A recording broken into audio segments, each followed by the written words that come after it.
ONCHOKE nigaeso na gutwara ya senchira bene uchase chiama tekiri cha asiririe abanchu ababo kubwatakana n'embure nyinge yagandate ko ni kiwasensi ya Kenya nigo ONCHOKE aruro kubore uchase serikali kubeka emiroberio yo kubeka ensemo hekigancha yo chia ko ne kiabuna hekereme basokana bune yiga ekone kiwa abananchi ngonyara bare ko bagokonya kase bo igagendre kuro kubore uchase abananchi bande ko MAISO Chingaki Echi embure yo nyinge yagandate ko ne kiwa.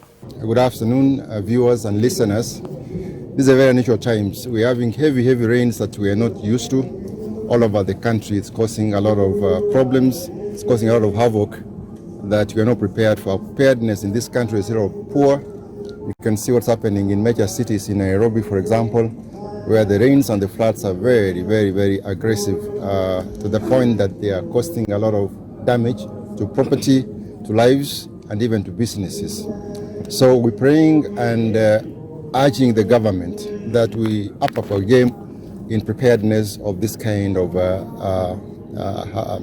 events or happenings, because after 60 years of independence we should be able to prepare better so that no life is lost, no property is damaged because of rain or adverse weather like it happens in other countries. So we are advanced, we are developed. Those are things we ought to be doing. Anyway, now we are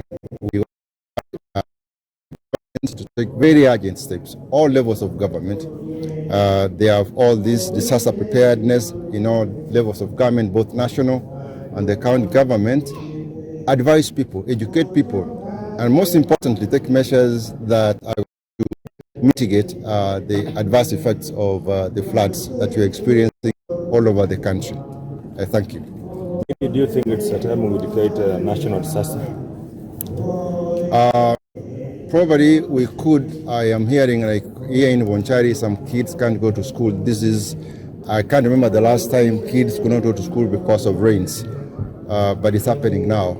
Probably it's happened the last 1 week or the last 3 days. We probably need another 2 days, provided that we're not losing lives, so that it can be decreed as a national disaster, and the necessary measures be taken to alleviate the suffering of the victims of these floods.